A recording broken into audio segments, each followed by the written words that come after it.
ஆண்டவருடைய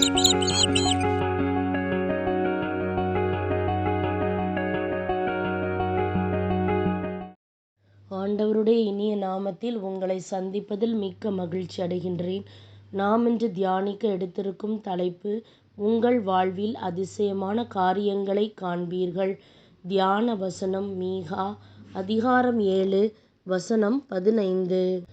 எகிப்து நாட்டிலிருந்து நீங்கள் புறப்பட்டு வந்த நாளில் நடந்தது போல நான் அவர்களுக்கு வியத்தகு செயல்களை காண்பிப்பேன். இந்த வசனத்தின் மூலமாக கடவுள் நமக்கு உணர்த்துவதை சிந்திப்போமா?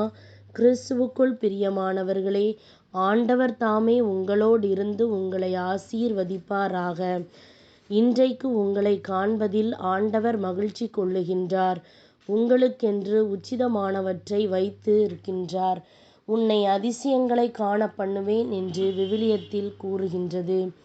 ஆம், இறைவன் பரலோகத்திலிருந்து இறங்கி வந்து உங்களை சந்தோஷப்படுத்தும்படியாய் பலத்த அதிசயங்களை உங்களுக்கு காண்பிப்பார்.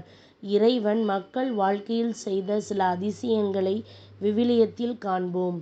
இறைவன் அநேகரை அதிசய விதமாய் குணமாக்கியதை விவிலியத்தில் காண்கின்றோம். பார்வோனிடமிருந்து இஸ்ரவேல் மக்களை விடுவிப்பதற்காக அவர்களை கடந்து செல்லும்படி கடலை பிளந்த மோசேயை குறித்து வாசிக்கின்றோம். மரியாள் மார்த்தாளின் சகோதரராகிய லாசரு இயேசுவின் நாள் கல்லறையிலிருந்து வெளியே வந்தார். மனிதர் காண்பதற்கு அரிதான வல்லமையான அதிசயங்களை இறைவன் செய்தார். கணக்கற்ற அதிசயங்களை செய்து பூமி எங்கும் படைப்புகளை நிரப்பிய இறை வல்லமை எல்லாவித மந்திரங்களுக்கும் மேலானது. அதிசயமானவரும் ஆலோசனை கர்த்தரும் வல்லமையுள்ள இறைவனுமாகிய இயேசு நம் வாழ்வில் நமது அதிசயங்களை காண்பிக்க ஆயத்தமாயிருக்கின்றார். ஆகவே உங்கள் இருதயத்தை திறந்து இறைவன் உங்களுக்கு செய்ய இருக்கும் அதிசயங்களை அனுபவியுங்கள். நீங்கள் இருக்கும் சூழ்நிலையை உங்களுக்கு சாதகமாக மாற்றுவதற்கு இறைவனால் கூடும் என்று விசுவசியுங்கள். அப்போது மக்கள் ஆச்சரியப்படும்படியும் என்ன நடக்கிறது என்று விசுவசிக்கும்படியும் உங்களை இறைவன் வல்லவர் என்று கூறும்படியும் சூழ்நிலைகள் மாறும். ஆனால் இந்த எல்லா அதிசயங்களை காட்டிலும் இறைவனே உங்களுக்கு மகத்தான பங்காக விளங்குவார்.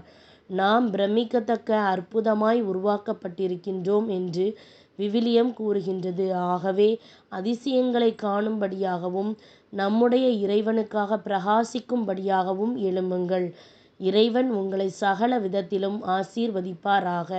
அவரது பலத்த செய்கைகளுக்காய் அவரை துதியுங்கள். இறைவன் உங்கள் வாழ்வில் மகத்தான அதிசயங்களை காண்பிப்பார். நீங்கள் எதிர்பார்ப்பதற்கு மேலானதும் உங்கள் வாழ்வை மாற்றியமைக்கக்கூடியதுமான அதிசயங்களை ஆண்டவர் காண்பிப்பார்.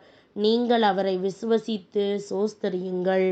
சிந்திப்போம், வாழ்வாக்குவோம். நாம் ஜெபிக்கலாமா? அன்பு தகப்பனே, நீர் எனக்காக வைத்திருக்கின்ற வாக்குத்தத்தத்திற்காக உமக்கு சோஸ்தரிக்கின்றேன். தகப்பனே, நான் இப்போதே என்னை உம்மிடம் அர்ப்பணிக்கின்றேன். நீர் மோசேயின் வாழ்வில் செய்தது போன்ற பலத்த அதிசயங்களை எனக்கும் செய்யும். வாழ்வில் உறுதியான நம்பிக்கையோடு இருக்கவும் எதையும் தாமதமின்றி செய்யவும் தேவையான தைரியத்தை எனக்கு தாரும். என் குடும்பத்தினரை, நண்பர்களை, படிப்பினை, சுபாவத்தை, சிந்தையை நீரே பொறுப்படுத்திக் கொள்ளும்படியும் நான் சந்திக்கின்ற போராட்டங்களில் ஜெயிப்பதற்கான பலனை அருளும்படியும் உம்முடைய பலத்த அதிசயங்களை காணச் செய்யும்படியும் ஜெபிக்கின்றேன். என்னுடைய ஜெபங்களுக்கு நீர் பதில் அளிப்பதற்காகவும் இவ்வுலகில் அதிசயமாக விளங்கச் செய்வதற்காகவும் உம்மை சோஸ்தரிக்கின்றேன். என்னை நேசிப்பதற்காகவும் என்னோடு இருப்பதற்காகவும் உமக்கு நன்றி செலுத்துகின்றேன். இவை எல்லாவற்றையும் இயேசுவின் நாமத்தில் கேட்கின்றேன், எங்கள் ஜீவனுள்ள நல்ல பிதாவே, ஆமேன். இந்த நாள் அதிசயமான நாளாக அமைவதாக. Praise the Lord.